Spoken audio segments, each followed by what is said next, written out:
Schon vor Wochen ist in der Kleinstadt Winden ein 15-jähriger Junge auf mysteriöse Weise verschwunden. Sudah nonton serial Dark yang tegang, seru dan membuat kita sampai tak bisa tidur karena terus-menerus mau tahu apa yang terjadi? Di saluran Netflix, serial Dark mengambil setting di desa fiktif Winden di Jerman tahun 2019. Adegan dibuka dengan hilangnya anak-anak di desa Winden secara misterius. Polisi hingga detektif pun tak kunjung berhasil menemukan jejak mereka. Dan kita kemudian dihadapi dengan sebuah kenyataan bahwa anak-anak hilang itu ternyata memasuki gua time travel perjalanan waktu ke tahun 1986, di mana anak-anak hilang itu lantas menyaksikan bagaimana tingkah laku orang tua mereka saat remaja. Diciptakan oleh Baran Boudar dan Jan Jeffries, serial ini menyatukan penonton untuk bersama-sama mengkerut dan tegang, sekaligus penasaran dengan setiap episodenya. Episode Layar bersama Leila Hudori mengundang sutradara dan penulis skenario Salman Aristo yang dengan rinci akan berbincang tentang serial Dark.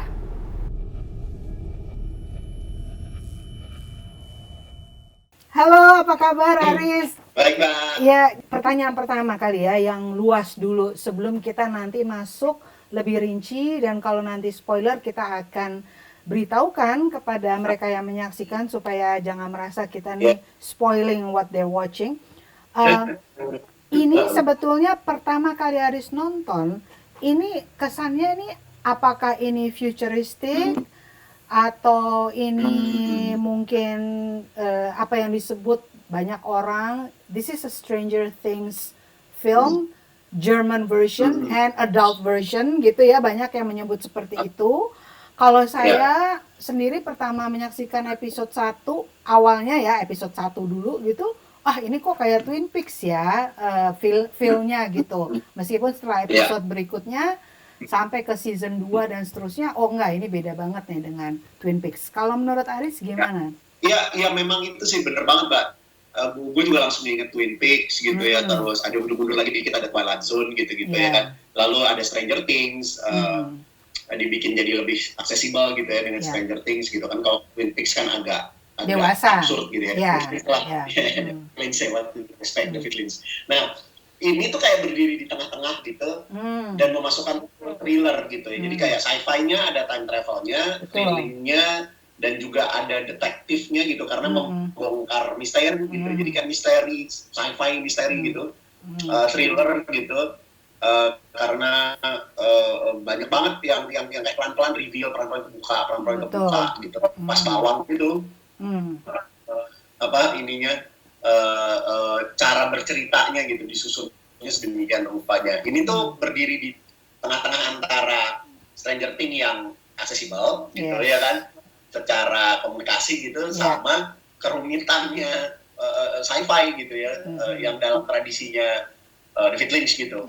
Karena muter gitu kan, terus buka lagi ke sana kemungkinan. Dan ada satu lagi gue juga inget banget yang cenderung juga aksesibel dan sempat bikin heboh juga tuh Lost dulu. Lost, iya benar. Iya, cuman kalau Lost tetap saya merasa bukannya apa ya, saya nggak anti Hollywood, saya seneng banyak film-film Hollywood sama serial, tapi ada berasa Hollywood ya karena dia masih ada joke-nya, masih ada kadang-kadang masih ada komedi reliefnya. Ini benar-benar Jerman banget lah ya, serius sekali. Seriusnya luar biasa. Di wahana tuh bilangnya ini Eropa banget lah gitu ya, dalam tradisi kayak ada apa sih, Broadchurch gitu-gitu, terus Luther ya. Kan dingin, terus udahlah dingin, apa misterinya banyak lagi gitu kan, jadi brooding banget gitu ininya. Itu dari musik sampai lighting semuanya brut.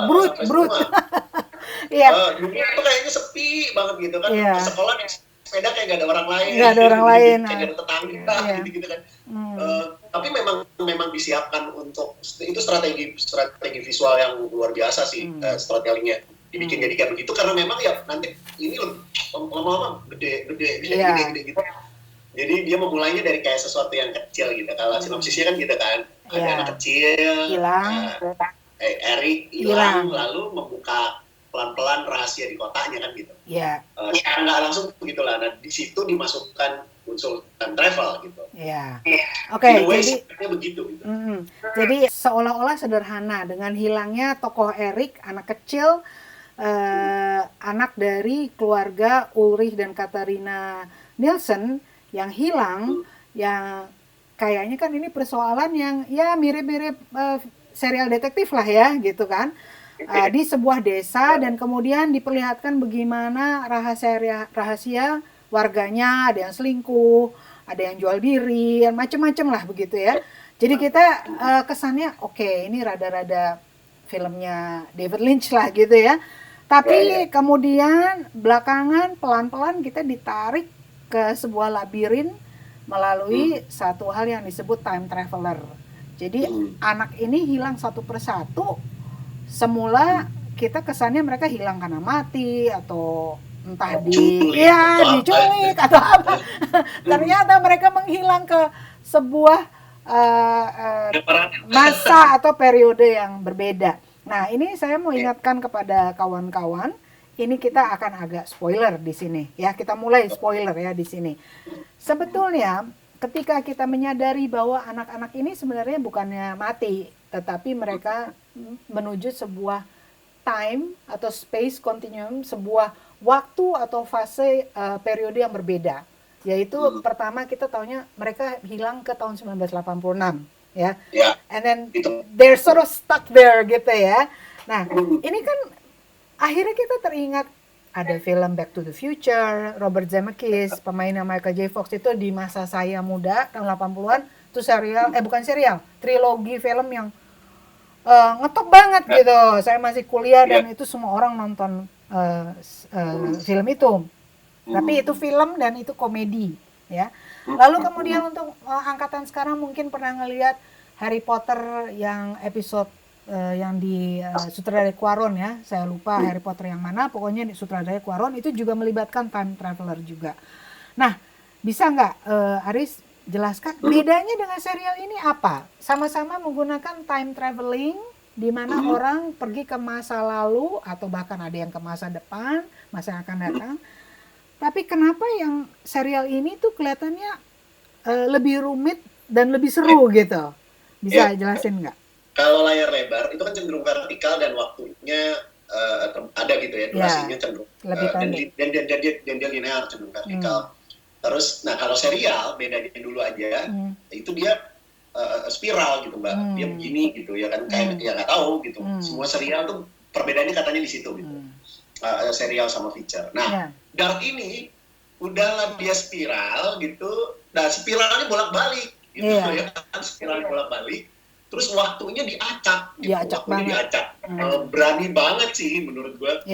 Gitu, pakai otak banget gitu. Sebelum nyampe ke sini tuh kita diprovok pikiran dulu gitu ya, gimana enggak openingnya aja udah dibuka dengan kutipan instan, terus bapak-bapak bunuh diri gitu. Jadi menarik banget gitu ya kan. Terus dia ninggalin surat yang harus dibuka di periode waktu tertentu gitu. Wah itu hooknya tuh udah masuk tuh hook detektifnya gitu. Jadi kayaknya memang strateginya begitu, rasa penasarannya dijaga terus. Dan itu pelan sekali. Dan buat gua ini juga anak kandung dari platform OTT gitu. Karena kalau gua nggak kebayang kalau ini ada di TV tradisional terus weekly, wah orang udah nggak sabar kan.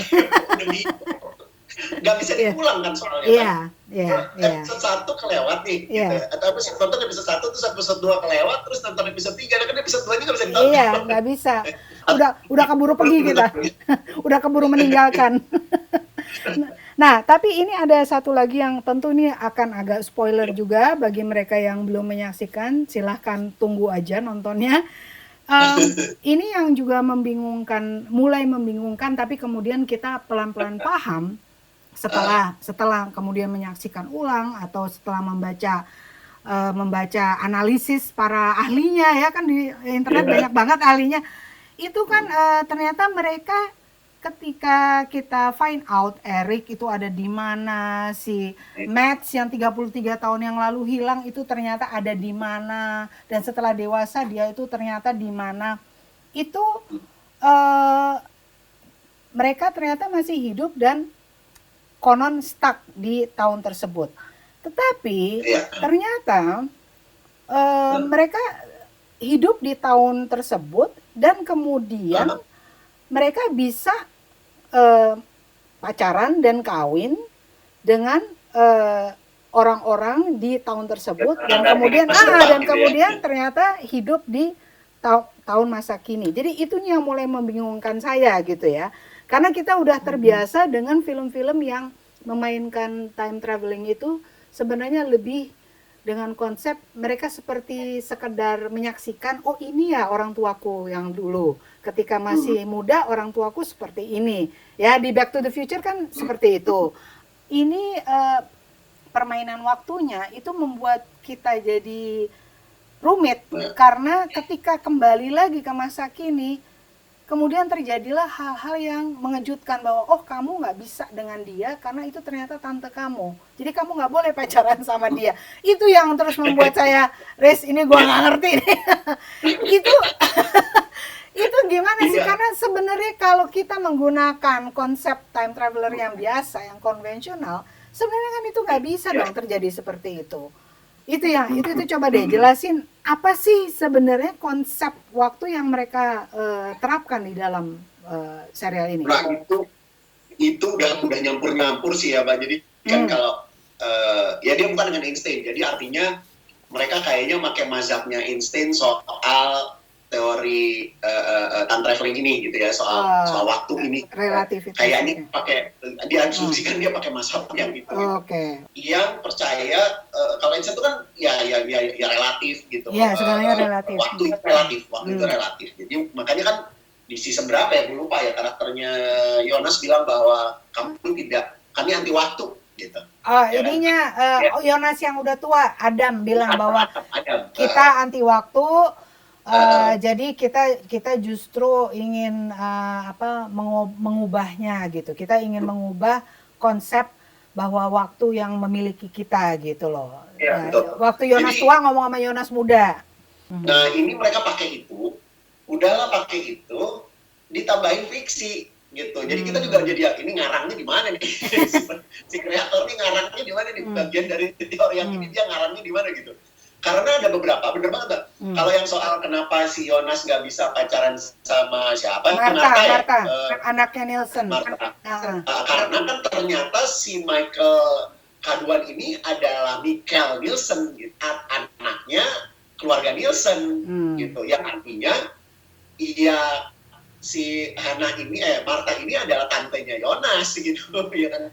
Karena bapaknya adalah sebenarnya keluarga Nielsen, bukan. Kaduan itu kan dia yang bentuk gitu ya kan, si Michael Kaduan sendiri yang bentuk. Itu nggak ada ininya tuh ya kan, karena sebenarnya dia adalah asalnya dari Nielsen kan, dari keluarga Nielsen. Jadi ya ketemulah bahwa si Martha ini ya tantenya. Itu yang sampai sekarang memang semua akhirnya punya teori sendiri, tapi mereka semua nunggu selesai nonton season 3 karena dari puzzle-nya ada di season 3 soal kenapa Jonas mau menghalangi bapaknya bunuh diri. Tapi itu dilakukan, maka dia jadi nggak ada.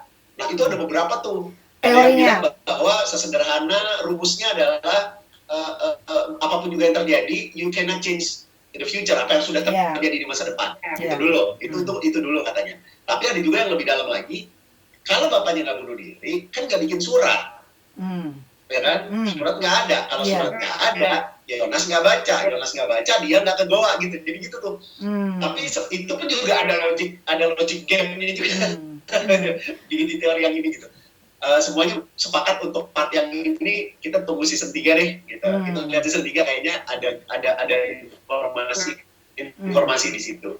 Informasi di kenapa ya Jonas percaya kalau menghalangi bapaknya tidak bunuh diri bisa membuat jadi lebih baik. Sebetulnya tokoh-tokoh yang udah menyadari bahwa adanya time traveler itu kan selain Jonas juga si tokoh saya lupa namanya Regina ya kalau nggak salah. Regina. Jadi ada beberapa tokoh dan termasuk Ulrich itu tiga ini merasa kalau mereka mengubah sesuatu nanti itu bisa mengubah fate atau nasib mereka di masa yang akan datang, ya kan? Dan itu ternyata nggak selalu benar, nggak selalu it doesn't always work like that, karena Ulrich kan menganggap oke, kalau gue bunuh Helge mungkin anak gue akan tetap ada, ya kan, anak gue akan tetap aman. Kemudian si Regina juga karena dia membaca koran-koran di masa yang akan datang bahwa bapaknya akan mati tanggal 26 Juni, gue harus selamatkan bapak gue, ya kan. Jadi dan ternyata it didn't work juga gitu, ya kan. Jadi sebenarnya saya melihatnya orang-orang yang mencoba mengubah gitu ya, mengubah sejarah atau fate yang sudah terjadi itu sama aja dengan film-film time traveler yang lain, bahwa you cannot change it. Ya, mereka berpegang sama teori dasar itu juga, bahwa yang sudah kejadian nggak bisa diubah. Nggak bisa diubah, Yang tapi sudah mungkin terjadinya berbeda dengan apa yang sudah tercatat di koran atau di sejarah, tapi tetap seseorang yang udah mati pasti akan tetap mati. Lu nggak bisa mengubah itu, dan itu terjadi sama si Regina, terjadi sama si Ulrich, terjadi sama Jonas, bahwa they cannot change fate gitu. Kayaknya sih itu saya tangkapnya ya. Ya. Dan unsur fate ini besar banget kan gitu. Dipakai juga unsur fate itu unsur bahwa takdir gitu ya. Itu karena ngalihnya kan ke apokalips ya. Ini gitu ya, di season 2 kan dijelaskan bahwa ini tuh sebenarnya akan ada nih gitu, akan terjadi. Nah, season 3 ini kayak ngejawab kejadian apa enggak nih, bakal apokalips apa enggak gitu. Nah, itu yang ditunggu nih semua orang, termasuk ya beberapa penjelasan logika yang masih longgar itu tadi. Kita berharap gitu. Kita berharap ada penjelasannya di season 3. Cuman yang menarik buat gue di Dark ini, selain kerumitan itunya, adalah bagaimana mereka membangun strategi storytellingnya itu tuh mulai dari penggunaan musik, pilihan sinematografi gitu yang disusun sedemikian rupa, sehingga kita tidak jadi cuman asal dibikin bingung gitu. Karena memang setiap langkah tuh diatur gitu, disusun banget gitu. Kayak kenapa sih sepi gitu ya, kenapa begini, pelan-pelan gitu dibuka dan sabar banget gitu. Tapi sinematografinya juga luar biasa banget pilihan.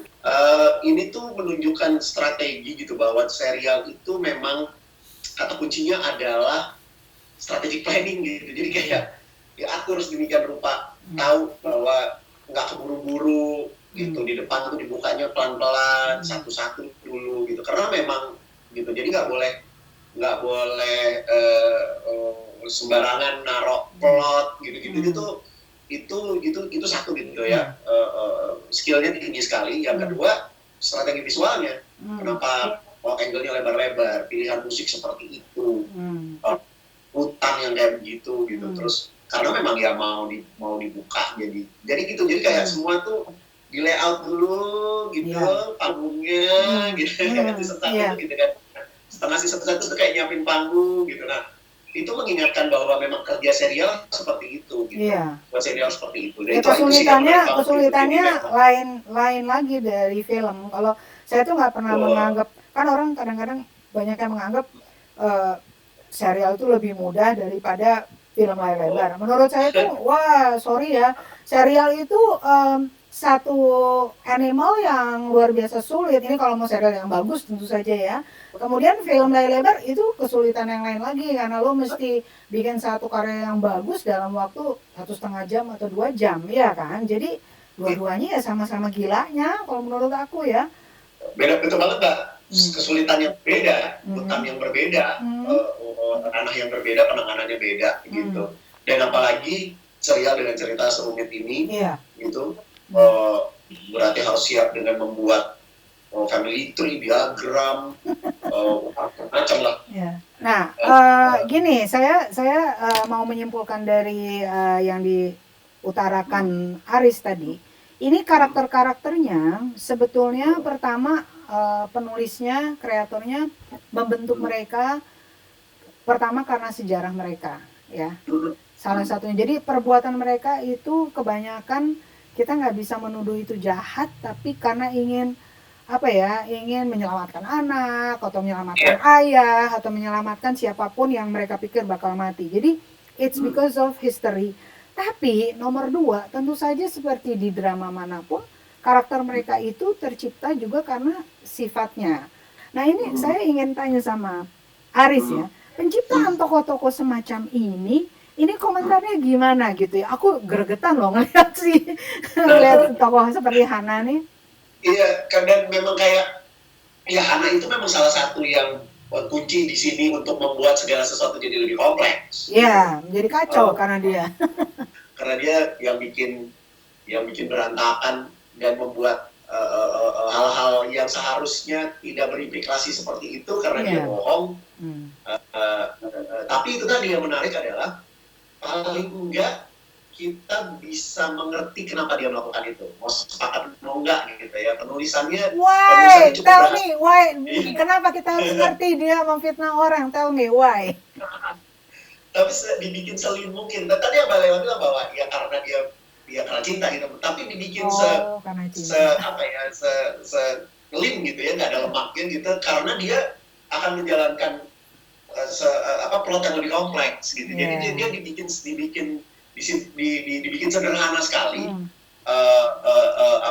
motivasinya gitu, karena dia akan masuk ke dalam wilayah yang lebih kompleks. Gua ngelihatnya sih begitu. Jadi di craft sedemikian lean gitu memang gitu. Ini konsekuensinya jadinya cenderung satu dimensi. Ini sebenarnya para polisi dan detektif di serial ini hopeless banget ya. Gak ada satupun yang jenius atau gak ada Columbo-nya, gak ada Sherlock Holmes-nya, pokoknya detektifnya pada payah gitu di sini. Aku kasihan sekali dengan para detektif dan polisi di serial ini, termasuk si cewek itu. Saya pikir tadinya ini detektifnya cewek, tapi ternyata she's very hopeless gitu ya. Nah, ini yang menarik buat saya. Jadi selama saya nonton season 1, 2, dan 3-nya baru aja masuk ya. Ini sebetulnya nggak ada hero ya di sini. Tidak ada hero, tidak ada heroin, ya. Detektifnya payah, masyarakatnya semua mempunyai flaw, Nggak ada satupun yang bisa stay bertahan untuk baik. Pada akhirnya kadang-kadang mereka terpaksa melakukan hal-hal yang buruk gitu ya demi keselamatan keluarganya dan sebagainya. Ini membuat serial yang nggak ada hero-nya. Sebab kalau kita nyebut tadi serial-serial lain itu kan minimal Lost itu juga ada hero-nya. Semua ada hero-nya loh gitu. Ini satu serial yang sama sekali nggak ada. Dan Jonas obviously is not a hero meskipun dia hatinya sebetulnya baik. Tapi at the end dia bukan hero gitu. Komentar Aris gimana? Susah loh bikin sesuatu yang nggak ada hero-nya. Susah banget dan cuma bisa kejadian di serial.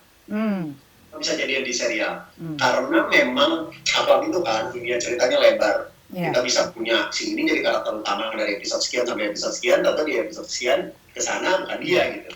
Memungkinkan ruangnya, mediumnya memungkinkan untuk membuat anti-hero atau malah nggak ada. Anti-hero menurut saya. Kalau dari segi teknik shifting, dia pakai shifting protagonis Mbak. Jadi dipindah aja. Ini saya sebut lebih khas Jerman daripada Eropa, karena kalau Prancis tuh kadang-kadang masih ada comedic reliefnya gitu loh. Kadang-kadang kalau ini dingin dan serius.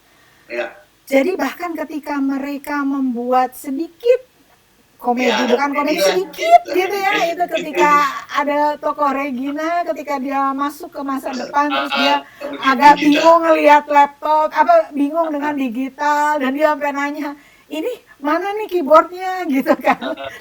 Udah dunia digital gitu, dia bingung, terus ini bisa di print apa enggak gitu ya. Jadi itu sedikit lucu lah buat kita. Tapi even that, dia cara menggambarkannya juga enggak ngakak gitu loh, cuman dingin banget, dingin sekali.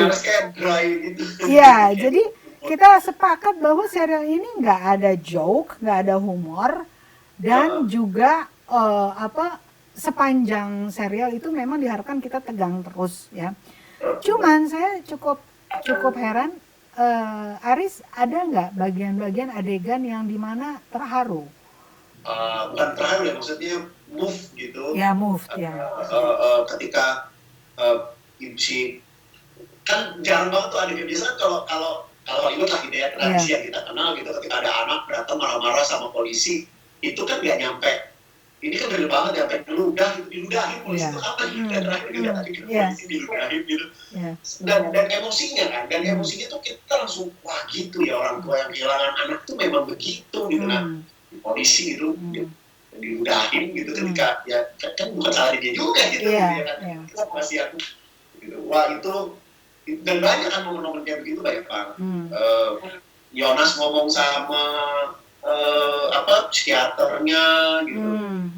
Ya, dia ngomong bahwa kenapa dia nggak bisa ngejelasin, lo mau tahu kenapa gue ini, kenapa dia bunuh diri, kenapa dia itu aduh itu sedih banget kayak widih gitu ya. Ya ini gugatan karakter. Jadi begitu. Karakternya tuh dibuat memang solid gitu, sesuai dengan perjalanan emosinya yang dia alami gitu. Ya Yonas valid sekali sebagai anak yang bapaknya bunuh diri gitu, punya pertanyaan itu, tapi pertanyaan bener-bener genuine datang dari remaja yang gue bermasalah di sekolah, lu nanya apa yang gue tanyain gitu ya.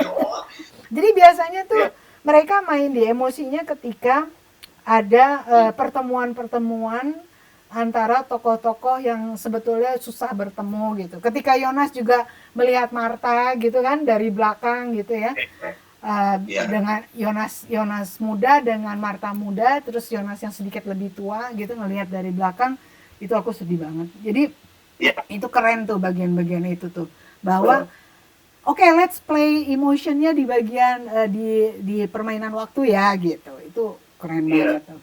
Oke, dari ini semua adegan yang menurut Aris ya paling berkesan atau paling melekat, itu terserah ya, mau berkesannya apakah itu mengharukan atau keren karena thrillernya atau secara teknik, itu yang mana?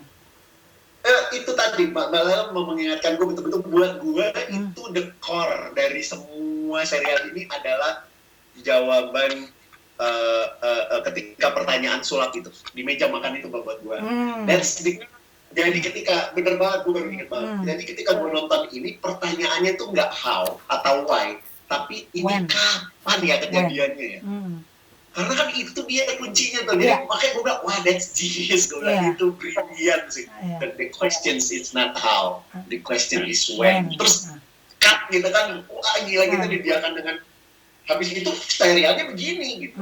Nggak bisa kita bertanya kenapa ya, itu gimana, ternyata enggak itu pertanyaannya gitu. Coba ditanya dengan, coba lo bertanya when. Nah itu mulai kebuka tuh, ini kapan sih hilangnya. Ini diketik mana sih ini. Terus di momennya itu yang nempel banget sih itu, karena buat gue itu kunci. Itu salah satu kunci utama dari serial ini tuh adalah logikanya ada di situ tuh. Kira-kira menurut Aris bisa nggak sih one day Indonesia membuat sebuah serial serumit ini, tapi maksudnya keren dan rumit seperti ini? Karena ini kalau ngomongin hope, kalau gue sih kayaknya sih on the way. Karena satu, mediumnya udah nyampe. Salah satu syarat utama dia harus ada di OTT, nggak bisa ada di serial gitu. Dia ada di OTT. Nah, bakal kesana karena memang tuntutan sih Mbak. Gitu. Maksud gue beberapa kali kontakan sama OTT ini, ya mintanya begitu. Ada crime drama yang begini nggak, ada yang cerita romance yang nggak biasa nggak gitu. Itu jadi something out of the box ya yang dimintanya. Diminta tuh out of the box. Itu dia. Oke, Aris, makasih banyak ya. Kapan-kapan nanti saya undang lagi untuk serial yang seru-seru lagi ya, Aris ya. Ya. Oke. Makasih Aris, bye-bye.